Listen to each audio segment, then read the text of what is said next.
Hey everybody, I'm Aleeza Kazmi. And I'm Fonzo Lacayo. We're the hosts of Grown, a podcast from the Moth all about growing up. It showcases live stories, conversations, and a bunch of cool stuff. We wanted to share something super special with you today, an episode from Grown's second season. If you like what you hear, Grown is available wherever you get your podcasts, and you can find out more information on grownpod.com. So without further ado, here's me and Aleeza. I'm standing next to my brother, shoulder to shoulder, and we're in the midst of a crowd of 2,000 people who are all chanting in unison.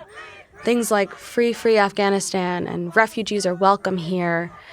There are a line of drummers keeping the chants on beat, and there are cars going down Fifth Avenue, looking at the crowd, honking in support of people's signs. And the audio that you're hearing right now is from that day. We're gathered outside of the New York Public Library in New York City. It is August 2021. It is hot. We are sweating and we are screaming. And the U.S. has just withdrawn from Afghanistan and the Taliban has taken over, and the Afghan diaspora has watched our homeland fall and a humanitarian crisis take over. And we're all there that day to raise awareness of the crisis, to connect people who have loved ones in the country with resources to get them out if they want. And my 19-year-old brother is standing in the middle of this crowd, his eyebrows furrowed, his voice cracking as he screams into a megaphone. And he has led this protest. He has worked for the past 2 weeks to get everybody here, to raise awareness, to come together in community. And as I'm looking at him hold this megaphone, I realize my baby brother isn't a baby anymore. Long past are the days where we would fight about who got more whipped cream on their pancake, or Sunday nights cuddled up watching SpongeBob. And even though he is my baby brother, on that day, I have never looked up to someone more. Grown. Grown. Grown. Grown. I'm Fonzo. And I'm Aleeza. And this is Grown, a podcast from the Moth full of stories about what it means to grow up. Welcome to our second season, everyone. Fonzo, are you excited to be here? I am very intensely excited, of course. I'm excited. We got some good stories. I miss being in the booth with you. Yeah. It's good times. Let's do it. Let's do it. Well, if this is your first time tuning into Grown, that's totally cool. Just make sure you go back and binge the first season after this. But basically, we'll give you a rundown. So every episode, we explore a theme that deals with what it means to grow up. And we'll have a bunch of stories, conversations, audio diaries from young people, everything dealing with that theme. This episode, we're looking at siblings. The way they shape us, mold us, and how even people you're not related to can become your siblings. I'm a younger sibling myself with 2 older sisters. And let me tell you, 5-minute showers is the way to go. As an older sister, I can say you're right. Well, first up today, we have Saad and Najam with a story that'll make you long for a summer vacation. He told this at a New York City Story Slam. Here's Saad, live at the Moth. So, growing up, I used to count the days till summer vacation started. What summer vacation meant for me was it meant no more schedule, it meant no more homework, or faking like I did my homework. And it meant that I get to play basketball and video games every single day, and my mother couldn't say no. But the summer before entering 8th grade, rather the school year entering the summer vacation, I was playing around with my little brother with detergent, and I ended up slipping and I broke my toe. So that meant no basketball. But that's fine. Like, I still get to play video games every day. But my mother wanted to punish us. So she said that she's gonna send us to summer Sunday school. The only thing is, summer Sunday school isn't only on Sundays. It's every single day, including Saturday and Sunday. My summer was ruined. I thought to myself, what am I gonna do? All right, fine. I'll go to this summer Sunday school. First day comes, and we get to the summer Sunday school, and this teacher is out of his mind. This guy is assigning homework. But the homework is so weird. He's telling us that we have to do 100 prayers to God. And I'm thinking to myself, how is this guy gonna check if I did my 100 prayers to God? There's no way that he can figure out that I didn't do my 100 prayers to God. A week goes by. We sit through this miserable sitting in this summer Sunday school, and my older brother comes up with a plan. And he's like, we're just not gonna go. The bus that we used to take to the summer Sunday school, if we took the bus just 2 stops farther, we were at Brighton Beach. So my older brother thought, we're gonna have a beach summer. And I was elated, because I never went to the beach as a kid, so it would have been like a new experience for me. So one morning, we get up really, really early where my parents aren't awake, and we stuff a bed sheet into one of our book bags, and then we put shorts underneath our shorts so my mom doesn't know. And we get on the bus, and we don't get off on our stop, and we get to the beach. And we set up our bed sheet, and we put our book bags on so the wind doesn't fly the bed sheet away, and we start walking towards the water, and I'm getting really, really eager to get into the beach, and my older brother grabs me, and he stops me, and he goes, you can't go in the water. And I'm like, why can't I go in the, I'm waiting for this, why can't I go in the water? He goes, you still have the cast on your foot. You can't go in the water because you're gonna get the cast wet. And it's such a funny thing to say. He's not thinking about my toe. He goes, if your cast gets wet, then mom is gonna figure out. So, and anyways, he says, we need someone to watch the bags anyways. So I'm just looking at him, and he's right. But I'm wronged in this situation. So I just put my head down, and I walk back to our area, and I sit down, and I'm seething with anger. Like, my summer is taken from me again. And I start thinking to myself that I'm gonna snitch on them. When we get back home, I'm gonna tell her it was my older brother's plan. But the thing is, my mother was a very tough woman. There are no plea deals. If I told her that we did this, I wasn't getting an out. I would be punished just the way that my brothers did. So I was like, all right, that's not a good idea. How am I gonna bide the time? So I'm sitting there, just so angry. I'm looking at my brother. My older brother's teaching my little brother how to swim in the water. I'm like, oh, fuck them. Like, just so angry in this situation. And I start thinking of how am I gonna just sit here and just bide the time. And after thinking of what to do, I'm like, all right, let me try these 100 prayers to God.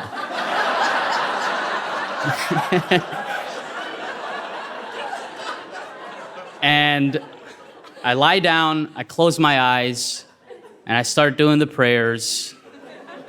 And I guess my heart rate slows down, and I start paying attention to what I'm my sensations around me. And I feel the warm sun kissing my skin. I feel the wind grazing my skin and cooling me down. I feel the sand massaging me.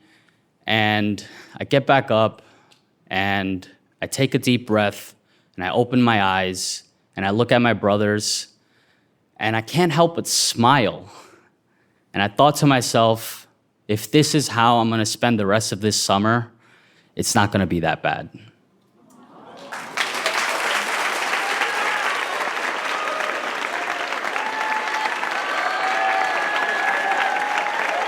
That was Saad Najam. We asked how his younger self would describe him now, and Saad replied, younger me would say I'm definitely a clown in a good way. He would notice my affinity to being silly and appreciate it. I love that, affinity to being silly. If you'd like to learn more about all of our storytellers, check out grownpod.com. Plus, we're also on Instagram and TikTok at grownpod, where we'll have a whole bunch of behind-the-scenes photos and extra content. Up next, a story about being your sibling's understudy. But first, Fonzo, I just want to chat about siblings for a bit. Yes. Aleeza, I really enjoyed your memory. By the way, you and Saad mentioned that you saw your sibling as their own person. And I was just wondering, how has your relationship changed over the years? Yeah, I think that, being an older sister, when I was younger, I definitely had this perspective and maybe expectation of being a third parent to my brother that I think maybe strained our relationship. We have a 4-year gap, which when you're, 8 and 12 feels really, really big. And we would fight a lot. And, we'd also would be friendly with each other. But I remember us having really intense fights when we were younger. And there was this moment once, either my brother and I were having a really big fight or something. My mom and my dad just said to us, like, you're all you have in life, really. Like, your siblings, the way that, your siblings. And so as you grow up, there's going to be no one else in this world that gets you like this person does. And that really like clicked for me in my brain of like, yeah, that's so true. Like, this person has known me majority of my life, and I love him dearly, and I get him, and he gets me, and he drives me batty sometimes, but he's like my built-in best friend.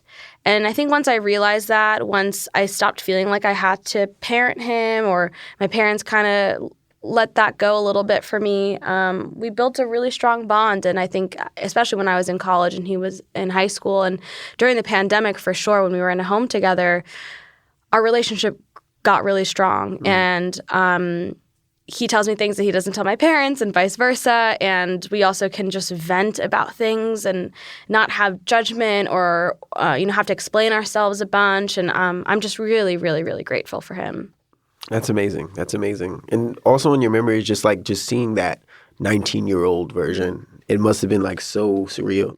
Taking in that moment and just like, wow, okay. Yeah. All right, this is really my brother. Like, that's so cool. Not only like, oh, that's really my brother, but like, oh my God, he's his own person with his own dreams and aspirations and accomplishments. And I am so proud of my brother. Like, I will rant about him forever to people because I really am just so proud of him.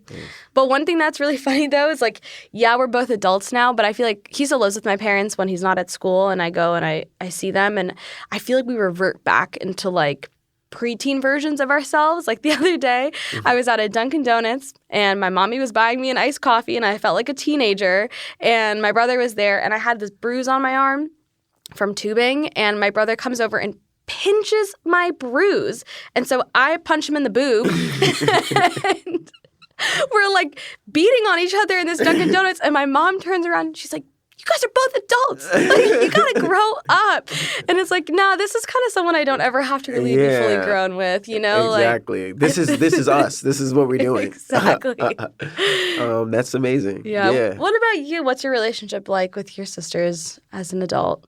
As an adult, wow, big. I am a younger sibling, so older sibling. Cool. How you doing? I have 2 older sisters. I love my sisters. They are my guardians and have shaped me in so many ways, led me in so many places, and I've learned so much from them in life. Relationship definitely has changed being a younger brother. No, like I would have a lot of experiences where I would have my sister stand up for me and, protect me. Having that growing up was amazing. And I don't know. I always looked up to my my older sisters. Like my I have one sister who's like really out partying and going out and taking trips to here and there and flying all over and has tons of friends. And so I grew up like wanting to be around her as much as often. And I one day like looking forward like, oh, I'm going to hang out with my older sister and do this and do that when I grow up. And then I have another sister who is not as extroverted. They're both very lively, but like, more into like staying in and, and so I have that duality. But now as I get older, it's like the things that I had wanted and looked forward to, it's like because now we're in different stages and I'm like in where they were. And it's like I didn't get what I was craving back then was to just be out and be an adult with my older sister or go on coffee dates with my sister and maybe read a book together or something like that. I didn't get that thing that I was craving back then, but I am still very close and I still appreciate it. And we still have dinners together. They come over and visit me in my apartment, and we watch movies and do that. And it's great. I love that. One thing I was going to say, it sounds like that, you know, with siblings is just, and I notice with my sisters as well, is that your brother, you mentioned, like, it sounds like he holds you accountable and like you hold each other accountable. And that's like the most important thing. Relationship wise, is like, yeah, you love each other, but like having someone that's going to hold you accountable, someone who is like notices like something and, you know, says something, that's like so important. My sisters, they know when I'm like doing something wrong or I'm heading towards a wrong direction. I've been held accountable and told by my sisters a lot. And I think that's like really shaped me to be a better person and learn that lesson, you know? And like that's what siblings, I notice a lot, are like just like that wall of like, no, like I don't care what you think about me. I don't care. Like, you know, I'm going to tell you like this is what it is. Yeah. You know? That's so important. True. Like they see through your BS because they know you better than anyone. Yeah, they're for real. Hey, you need that. Someone that's just going to tell you how it is, you know. That's really true. But you know, a bit of a segue there is that even if you don't have blood siblings, I think it's really an amazing thing when people are able to find friends or folks in their life that they consider siblings, even if they don't share blood. Yeah. Because, like, what really is a sibling? It's what you're saying. It's someone who holds you accountable, who sees through your BS, like I was saying, who uplifts you, who wants to see you succeed, just like those really rock-solid people in your life. Yeah. They don't have to be blood. Yeah. What you were saying really made me think about, like, in terms of, like, really leaning on people, and sometimes a sibling can be that person. I was traveling in Scotland for a couple of weeks, and I was going through, like, a difficult period. I was kind of, like, having a quarter-life crisis, if you want to put it that way.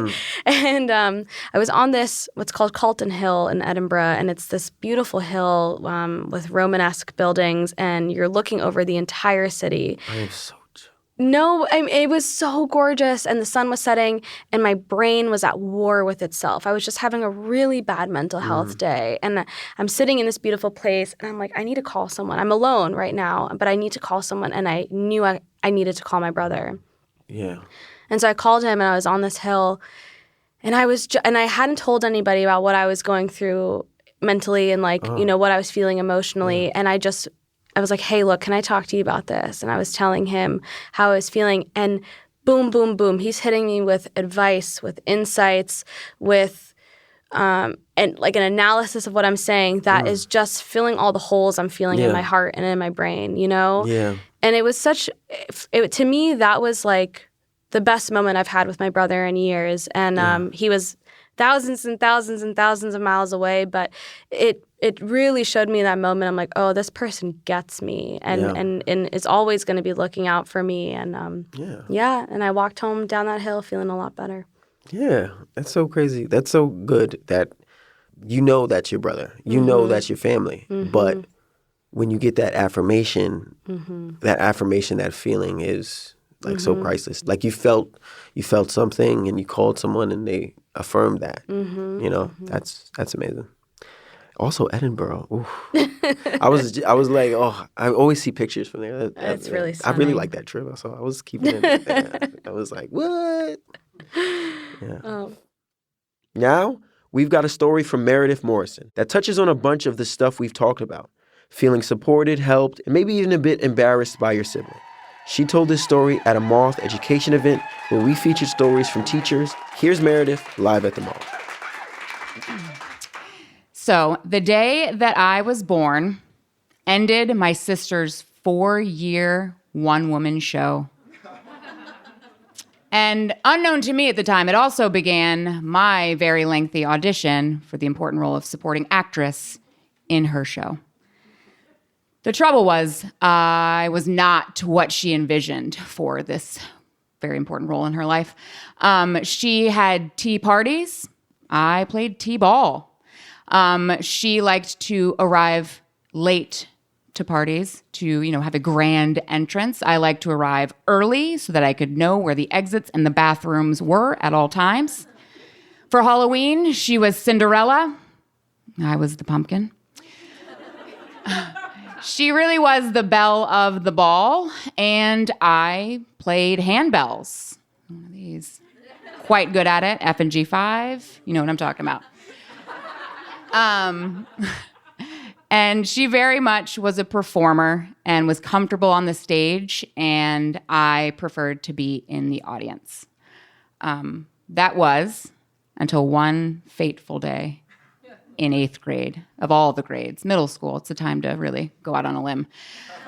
My two best friends, Megan and Kristen Hankins, the twins, they were in fact twins, that wasn't like a weird thing, I just called them, came over to my house and they rang the doorbell and I opened it and they're like, we're trying out for the musical.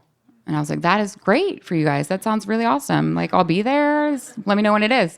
And they're like, no, we are trying out for the musical.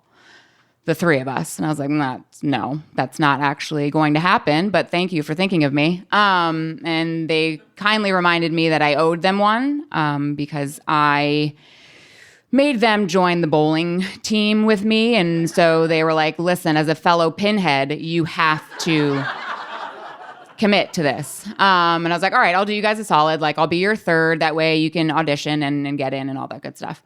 So we practice, we go to the audition, it happens. The next day at school, we're waiting for the list to be posted, whether or not we get called back for a larger part. So we run to the list and we see all three of our names are on it. And unfortunately, my overachieving self is like, well, I can't quit. My name's on the thing. I need to show up. I have to do it. So we go the next day First, I go and talk to my sister. So I open the door to my sister's room. And it's almost like she set up like in her own bedroom, like one of those where you have the lights, like she's backstage on Broadway. It's just like it's already there. And every time I entered, I feel like she was always like, yes. And so I enter and, I'm standing in the doorway waiting for her permission and her acknowledgement. And I was like, Jen, like I got a call back for the musical. And she's like, really? All right, you'll be fine. Don't worry. I'm sure they bring a lot of people back. It's middle school, I was like, okay, thanks. Appreciate it. So I read over the script and I found this character. It was the pajama game. And so I found this character. I was like, Poopsie. This is who I want to play. She has 15 lines, like enough to be like a part of it. So I might be memorable, but not enough where there's a large amount of responsibility. So I was like, all right, I'm going for Poopsie. She's my girl. She's a good time. That's what I'm going for. So we go to the lead callbacks, and they give me the script and like, we want you to read for Babe Williams. And I was like, I know that role. She has over 200 lines, and she's a part of 8 out of the 12 musical numbers, 2 of which are solos. And I'm like, this is my nightmare. This is not who I want. I read as Babe, and then I go home, again, go into my sister's room, and she's on her bed. How did it go? And I was like, Jen, I don't know what to do. They had me read for Babe. And she's like, who is this Babe? And I said, well, she is the lead. She's like the lead of I was like, yes. And she's like, well, they just do that, Meredith. Okay, Jen. She's like, no, they'll have you read for these larger characters, but you could end up getting cast for a smaller role. It's fine. Relax. I was like, okay, good. I was like, I want Poopsie. She's like, I'm sure you'll be Poopsie if you even. She's like, sounds like a perfect role for your first venture into this, because she's a seasoned thespian at 14.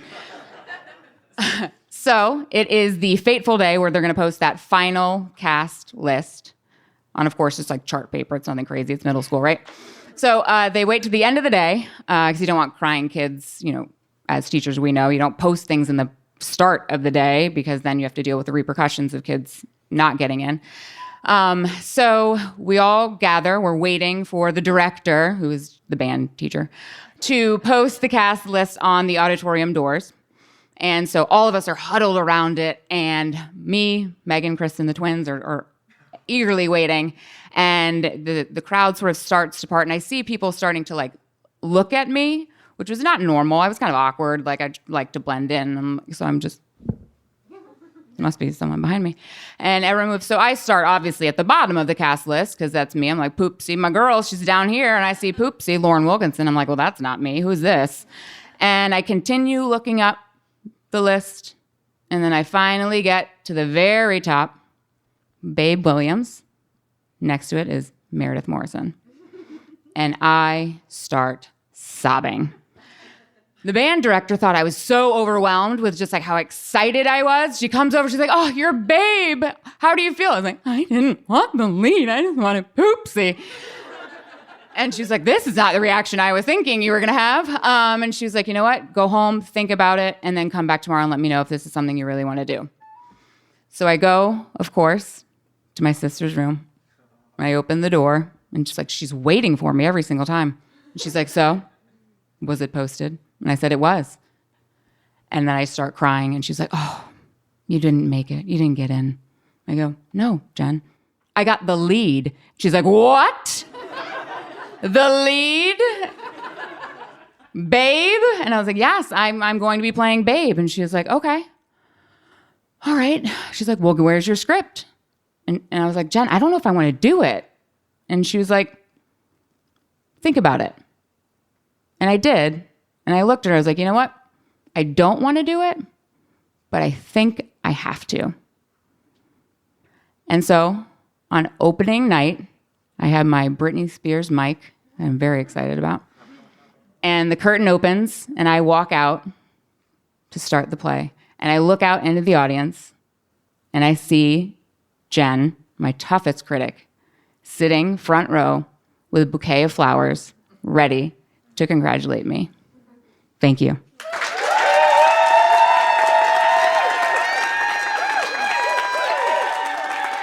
That was Meredith Morrison. We asked Meredith how her younger self would describe her now, and she said, "My younger self would be proud to see that I haven't outgrown asking a lot of questions of myself, others in the world, my love of learning, and wearing baseball hats backwards." Remember to check out grownpod.com for more info on the storytellers and the podcast. And you can always follow us on Instagram or TikTok at grownpod. We wanted to hear more about how siblings shaped people as they grew up. So we reached out to members of the Moth's education community. Here are their voices. So the best and worst thing about having a sibling, it's the same thing. I see myself in her, and sometimes that's really amazing and fantastic when, they're good traits. But I think as a lot of us feel with our family, we also see ourselves reflected in our relatives' worst traits. But seeing pieces of myself in her it's like being in a mirror in the best and worst ways. Being an only child is pretty cool. The biggest downside is definitely that if you're without your friends, you don't have anybody to hang out with. Sometimes it's a bit lonely.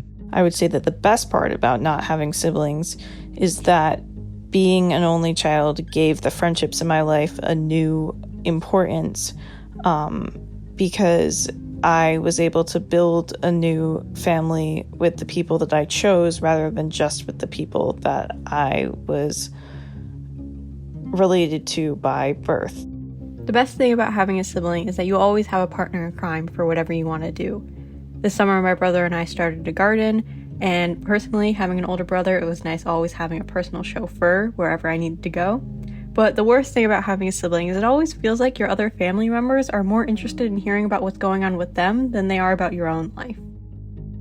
Recently, my sister reached out to me asking how many tattoos that I had. So I mentioned I had 8 at the time, and I asked if she was interested in getting any. She said yes. And then she texted me a week later just saying I did it. And I was like, "What do you mean?" And she sent me 3 various pictures of the different tattoos that she got in one sitting. It's always fun to have a confidant when it comes to making impulsive decisions like that. Being a middle child sucks. It's self-explanatory at that point. It must be pretty annoying to be the middle child. As a baby of the family, I sympathize.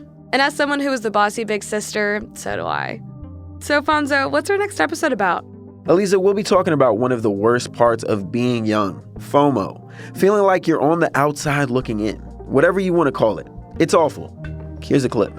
And we continue walking through the exhibits in an awkward silence, and I'm thinking in my head, oh my God, she knows so much about relationships, and I must be unlovable. And when I talk in class, I thought I was helping with the conversation, and I thought my jokes were funny. Maybe I'm just annoying and stupid and horrible. That's it for this episode. Remember, no matter how old you are, you're never fully grown. Aleeza Kazmi is a multimedia storyteller passionate about using the power of storytelling for social good. Her brother would describe her as bossy, but usually right. Fonzo Lacayo is a passionate creative from the Bronx who appreciates the art of storytelling and self-expression. His sisters would describe him as ambitiously rude. Okay. Grown is a production of The Moth. Our senior editor is Sarah Jane Johnson, and our senior producer is Mark Solinger. That's me. With support from our artistic team, including Jody Powell, Suzanne Rust, and Sarah Austin Janess. This podcast wouldn't be possible without our education team. Melissa Brown, Jonathan Cabral, Devin Elise Wilson, and Anna Stern, as well as our instructors, past and present. To learn more about the Moth's education programs for young adults and educators, visit themoth.org/edu. Mixing is by Davey Sumner, with original music and sound design by Davey Sumner. Special thanks to all those who contributed their voices. The rest of the Moth's leadership team includes Sarah Haberman, Jennifer Hickson, Meg Bowles, Kate Tellers, Marina Cliché, Brandon Grant Walker, Leanne Gully, and Aldi Casa. All Moth stories are true, as remembered and affirmed by their storytellers.